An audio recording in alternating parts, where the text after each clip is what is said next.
各位听众、各位观众、各位网友，大家好！今天是2020年7月19号，我的节目呢，7月17号984期，就是前天发布的那个巴尔部长，就是美国司法部长巴尔指责中共的那一期节目里面，我呢是插播了一个视频。这个视频呢是美国密歇根州伊顿县发生了一件事情，是什么事情呢？就是有这么一个43岁的男人，他呢到一个便利店里面，因为没有戴口罩，跟一位77岁的老人发生了口角，然后呢他就用刀呢捅伤了这个老人，然后他逃跑了。那么这个店主报警以后，最终呢是有一个女警察逼停了他的车，在逼停他的车以后，这个凶手呢他一看对方是个女警察，他就拿着刀呢对着女警察冲过来，这个女警察在连续警告他不听的情况下，最终开枪把他击毙了。那么这件事情发生呢已经有几天了，现在已经调查出来，这个凶手他实际上就是在美国被川普总统已经明确定为恐怖主义集团的共产主义的安提法这个恐怖组织的成员。这个人几乎参与了所有美国在今年发生的所谓黑人命贵的打砸抢烧的所有的活动。他为什么是那么一个狂热的共产主义分子呢？一调查以后才知道，他在美国上了2年的孔子学院，他是孔子学院里面的优秀学生，中文讲得不错。这个人因为他共产主义思想已经深得要领，因此呢，他作为优秀学生呢，多次呢被奖励到中国呢去旅游，到中国呢去学习共产主义的真经。所以说，这个人是一个狂热的共产主义分子。所以，共产主义对美国的渗透，最终就是培养出这样的共产主义的狂热分子。能够在美国破坏美国的社会制度，打砸抢烧，能够不戴口罩到公共场合，违背当地的这个公共道德，然后同时对一个老人又行凶，用刀把别人刺伤，在警察对他进行教育的时候，他居然要求警察放下武器，最终警察把他击毙。那么这种人是什么人呢？这种人就是长期的共产主义渗透美国，给美国的红色思维影响以后，影响了美国几代人，使美国的很多人在成长的过程中已经深受共产主义的毒害，所以才导致了他对整个社会制度的破坏，对整个法治的藐视。他不戴口罩就是已经违背了公共道德，他把别人捅伤，他就是一种行凶。对警察要求他放下武器的时候，他拿着刺刀冲向警察，他实际上是袭警。所以在这种情况下，他被击毙是活该。但是你一定要看到，像这样的人为什么在美国都可以渗透美国的社会？这是中共长期在美国布局的。就包括我发了这个视频的这期节目，马上优图公司就警告我。优图公司警告我的理由是什么？说我在我的节目里面插播了一个暴力的视频。这警察击毙歹徒明明是匡扶正义，这怎么是暴力呢？难道警察击毙他是一种暴力行为吗？所以说呢，优图公司对我的这种警告就来源于什么？来源于优图公司大量的这些操作执行的人，或者是优图公司他们本身就已经带有这种共产主义的思维和观念。美国被共产党渗透，被整个共产主义思潮席卷美国，在美国大量的散布的红色思维，这已经有几十年了。为什么金灿荣得意洋洋地说我们跟你们美国人打交道？我们从72年就开始了，因为1972年的时候正好就是所谓小球推动大球，乒乓球转动了地球，然后基辛格访华，最终促成了毛泽东跟尼克松重新为中美关系解冻。也就是1972年，现在已经是2020年了，马上半个世纪了，50年了。中美之间他们开始融合关系的时候，中共就开始渗透了。半个世纪下来，已经有多少中国人已经派驻到美国，在美国对美国整个意识形态有影响啊。那么有一部分人是中共他主动派出的，类似于像我讲的叫叶燕青，就是哈佛大学那个化学家那个利伯教授，就是被中国总参派出的这个女的叫叶燕青，这个中尉实际上是在中国总参培训的，类似于像克格勃燕子之类的这种女间谍派到美国来以后，先把利伯教授拖上床，然后再把利伯教授拖下水。像叶燕青这种是主动派出的，包括像邓文迪这种在中国长期受到训练以后，然后把他培养包装以后把他送到美国来。所以说邓文迪在美国想方设法接近了美国新闻集团的总裁默多克，最终他能够俘获了默多克，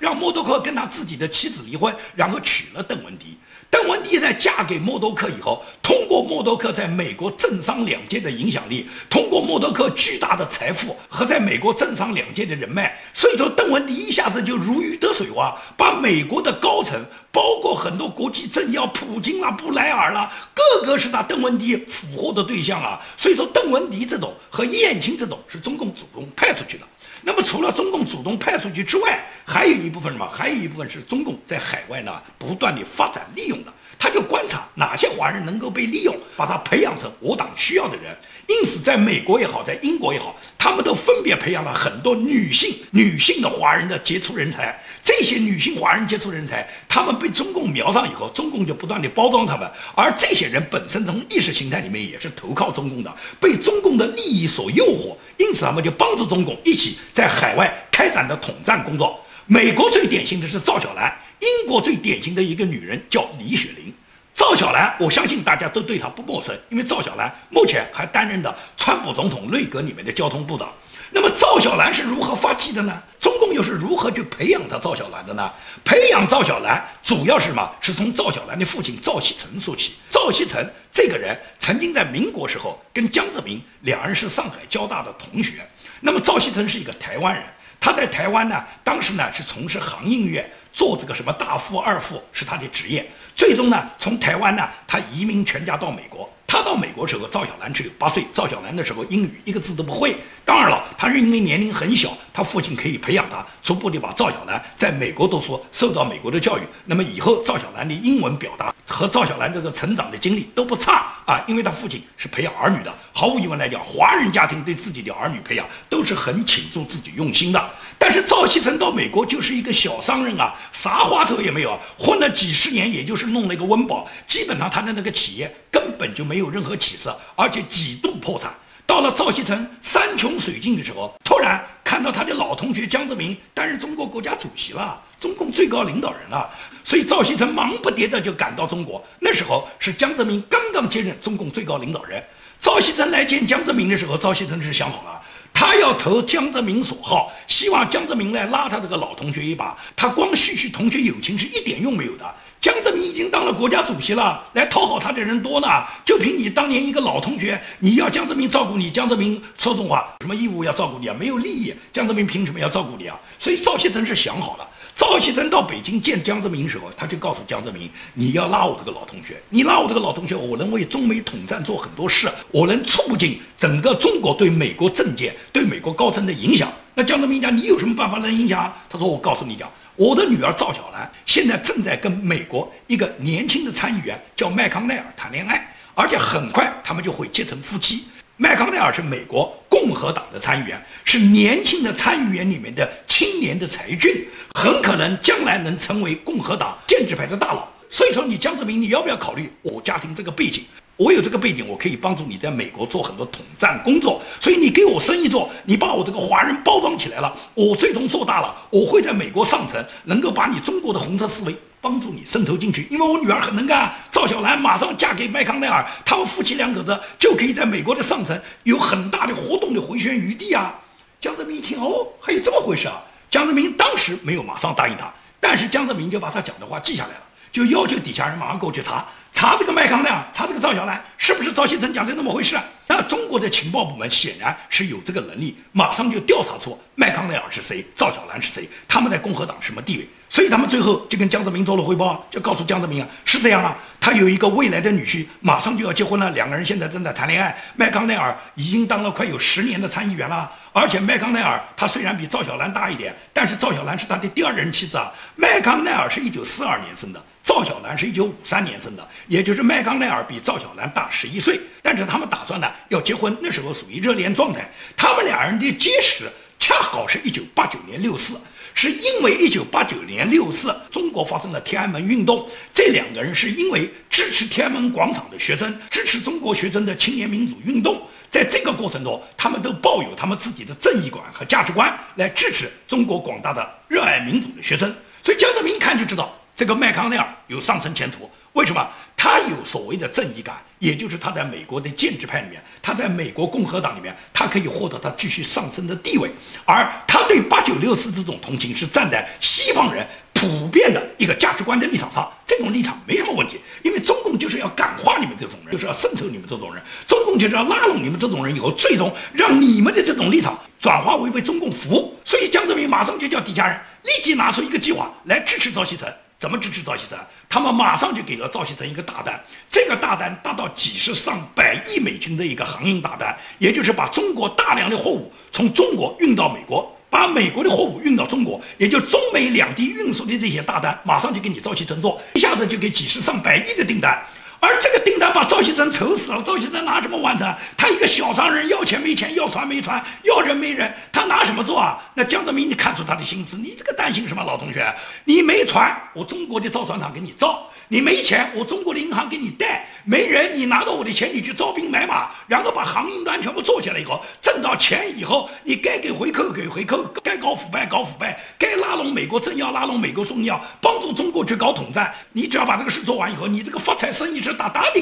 所以说江泽民当时就对赵锡成给予他委以他一个统战的重任，达到统战的这个旗号，中共大把的经费来以后，你赵锡成还能不发财吗？赵锡成马上就把航运，把他自己这个福茂集团一下子就做得很大。那在做得很大的过程中，他就把大量的资金拿出来支援他的女儿女婿，支持麦康奈尔。麦康奈尔和赵小兰是1993年结婚的，他们结婚的时候，这个婚礼场面搞得很大，因为台湾也好，中国大陆也好，两地的这些领事部门、两地的外交部门全部到场祝贺，加上麦康奈尔到1993年时候，他已经做了10年的参议员，从政有10年，他已经积累了相当的在整个政商两界的人脉，所以他们的婚礼很庞大。而且赵锡成作为老丈人，拿出大量的资金操办了这个婚礼以后，然后同时给出他这个女婿大量的竞选资金。那么麦康奈尔在上升的过程中，有老丈人给出大量的政治的现金，那么麦康奈尔毫无疑问来讲，他每次竞选他就比别人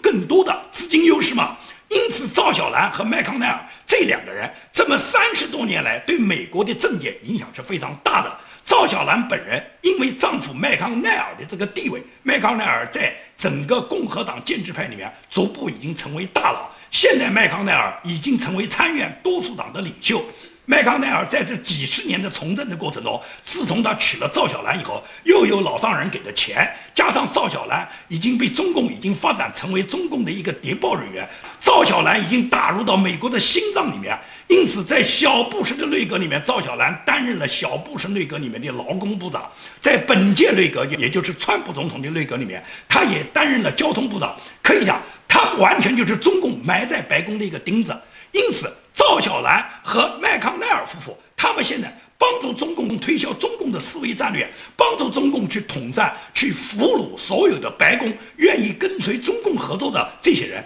影响着美国建制派的这个决策。赵小兰和麦康奈尔是帮中共做了不可磨灭的贡献。所以你一定要看到，中共渗透美国高层，它是通过常年培养大量的资金，然后中共有极大的耐心培养这些人，让他们帮助中共在不断的刺探着美国的军情，然后对美国的堡垒发起攻击的。所以说这就是中共它常年渗透美国政治它所产生的最终的一个结果。赵小兰这是我们大家都看得到，我们都能够知道他跟麦康奈尔的这种地位、这种身份、这种关系，帮助中共然后刺探美国。大家都看到的嘛，日本新天皇进位的时候，那个就职典礼大典的时候，赵小兰不是在日本和王岐山两人窃窃私语，两人在交换他们自己之间互相的这种沟通吗？这个大家一看就知道了嘛。所以说赵小兰100%是为中共服务的。那么赵小兰、麦康奈尔这种是浮在水面上的，大家看得到的那种沉在水底下的那种一直帮助中共做到大量的工作的，你都不知道那个人姓名的，但实际上已经发挥着重大作用的，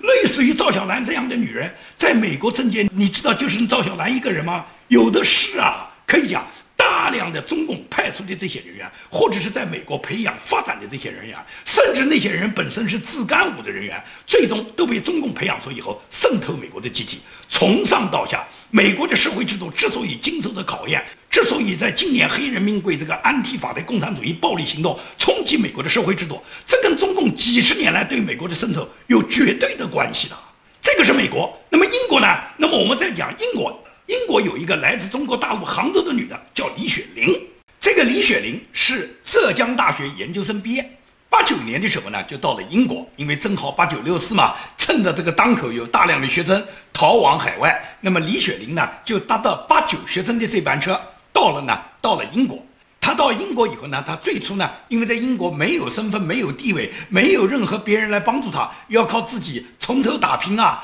所以他刚到英国，他在英国当地一家公司里面聘用，先找到一份职业。找到这份职业以后呢，然后他就开始从国内呢，把国内他们浙江生产的什么香包啦、鞋子啦、首饰啦、礼品啦，把它运到英国去，然后在英国呢，通过跟中国大陆做外贸，然后呢赚了不少钱。那么赚到钱以后呢，用钱呢又开始呢在英国呢，在伦敦收购一些旧的房屋，对那些房屋呢进行重新的改造装修以后呢，然后靠这个房屋重新上市变卖或者是出租，那么赚不少钱。在这个挣钱的过程中呢，他认识了英国上议院终身贵族叫贝茨勋爵。他呢，然后跟这个贝茨勋爵虽然比他大几十岁，但是呢他就积极靠拢，跟邓文迪的角色一模一样。只不过邓文迪可能在国内是受过训练的，这个李雪林受没受过训练我们不清楚，但是呢，他一把就搭上了这个英国国会所谓上议院终身贵族叫贝茨勋爵。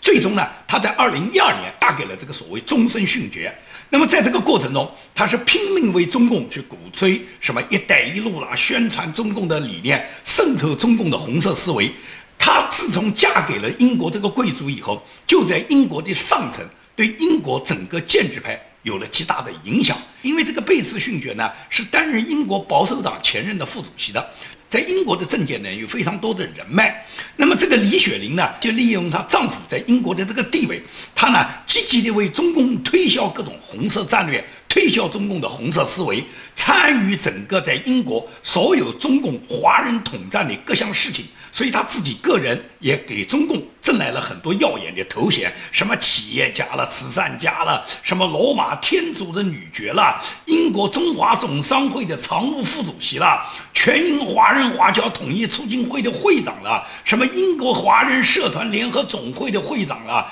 然后是浙大英国校友会的会长。也就是说，所有的这些衔头他都弄了很多。那他那么多衔头就是什么？就是为了中共推销他的这个红色战略，在英国渗透英国上层。因为她正好丈夫嫁给了英国一个贵族嘛，前保守党的副主席嘛，她就利用她丈夫的这个人脉呢，在英国的这个上层呢，去感化所有的英国人，尤其去感化这些英国的这些上层有权势的人，去争夺话语权。在整个华为5G 战略，在整个中共向英国推销他的红色战略的过程中，这个李雪林可以讲叫卖主求荣，也就是说，他为了他自己获得他个人的利益，他不惜出卖英国的利益。毫无疑问来讲嘛，你嫁给了英国人，你已经是英国籍，你的祖国现在是英国，你现在出卖英国的利益去讨好中共，你实际上就是英国的败类。但是这种人呢，中共很喜欢。中共就利用这个人，然后对英国扩大的影响。同时，她这个丈夫呢，自从娶了李雪林以后，然后就加强了他跟中国之间的关系。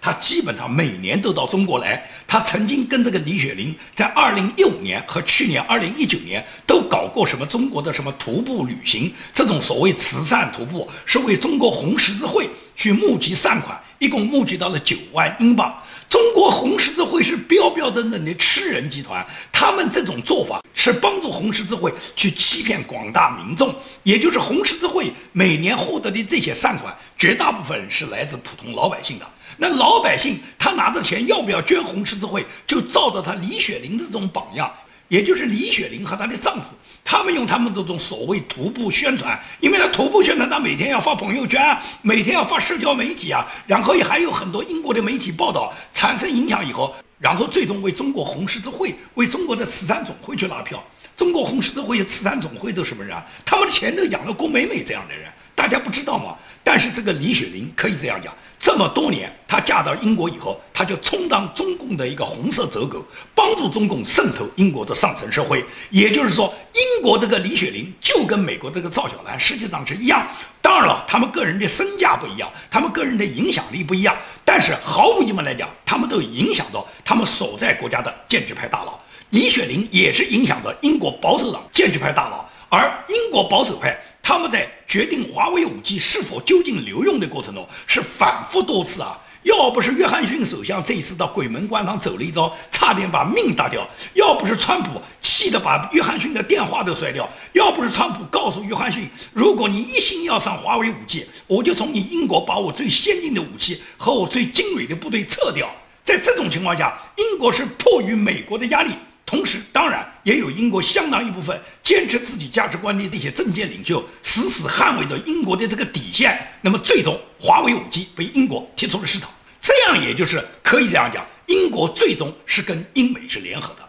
但是我们要看到，就是英美国家都有像赵小兰、李雪苓这样的人对他们国家产生渗透和影响。为什么都派女人去啊？女人首先是奉献女色，然后再把对方拉上床以后，再去感化对方的思想，这是中共的一贯手段。你去查查中共它整个它成长的历史，从民国时期，从抗战时期，从中共从国民党手上夺取政权之前，中共哪一年不在干这种事？无数中国共产党所派出和他们培养的女人，都是用他们的女色最终俘虏了敌方，因为人性在这嘛。大部分的男人是经不住女色考验的嘛，所以说中共就用这种方法，最终呢渗透了自由世界。那么除了用女性渗透自由世界、渗透西方的要人之外，中共他又用孔子学院遍布全球各地，用孔子学院给当地的年轻人洗脑，然后再把中共的社交媒体抖音啦、微信啦散布到全世界。可以这样讲，中共对全世界、对西方世界，它的渗透是全方位的。当然抖音呢肯定是抖不起来了，因为抖音在美国是一定会被美国下架的。关于抖音要下架，这个抖音公司就是美国的抖音公司很着急，他们多次去游说美国的白宫，游说美国的决策部门，希望呢能保留抖音，因为抖音在美国的注册的这个人数已经相当大，有好几千万美国普通人都注册了抖音。整个抖音在除了中国市场之外，在全球抖音已经有3亿多用户，所以说抖音它在海外它是比较成功的。现在美国要把抖音赶走的话，抖音非常着急。目前抖音也给出了很多方案，其中有一个方案就是说，抖音完全跟中共的总公司脱钩，跟中国公司没有1毛钱关系，完全是美国的股份、美国的资金控股美国的抖音公司，所有的抖音公司都由美国人来管理，也就是跟中国这个公司完全脱钩，我们跟他没关系了，我们只保留美国的这一块。那么这个方案是现在抖音公司提出的，能够保留抖音在美国继续保留的唯一的，他们认为最好的一个方案。但是目前来讲，白宫团队不同意，纳瓦罗就不同意，整个白宫的顾问团队就明确讲，第一，如果是这个抖音公司完全拆分，跟中国总公司脱钩，这是名义上的脱钩，暗地里你们脱不了，因为抖音是相通的，也就是中国大陆的抖音里面的这些软件，抖音里面的这些视频，仍然是可以跟你海外的这个抖音是可以捆绑和连接上的，也就是中共仍然可以继续渗透抖音，这是第一个问题。第二个问题，如果美国的抖音跟中国脱钩，就意味着美国的这个抖音公司向中国要支付10几亿美金的这个购买费用，这个产权费用。那么对于美国来讲，这是完全不必要的一笔买卖，因为像抖音这种基础，像抖音这种 APP， 美国完全可以发展，美国完全已经有现成的多家 APP 的公司可以执行，所以说根本不需要多这个抖音这么一个软件。同时抖音因为长期被中共控制，抖音它的主服务器已经存留了大量美国注册人的个人的背景信息资料，这些背景信息资料被中共掌握，对美国国家安全、对美国公民的信息安全是绝大的妨害。因此白宫是完全不同意抖音的这个计划，所以说抖音最终被美国完全铲除，抖音在美国消失，这是抖音唯一的归宿，美国根本就不会让抖音继续抖下去了。这就是今天美国已经看清中共对美国全方位渗透，包括他们人员渗透，用女色去勾引美国的政界领袖，包括他们在美国进行文化意识渗透，开办的孔子学院，包括他们用抖音、微信这种社交软件占据美国的社交媒体，对美国年轻人洗脑。这个美国现在已经认识得很清楚，必须把中共这些全部清除出去。最近美国几个政要，包括他的国家国安顾问奥布莱恩，包括联邦调查局局长克里斯托弗·雷，包括他的司法部长巴尔，包括国务卿蓬佩奥，他们所有针对中国、针对中国共产党的发言，都是可以讲掀起舆论攻势，而这个舆论攻势之后，一定是风暴很快就会到达。好，今天的节目就跟大家做到这里，谢谢大家。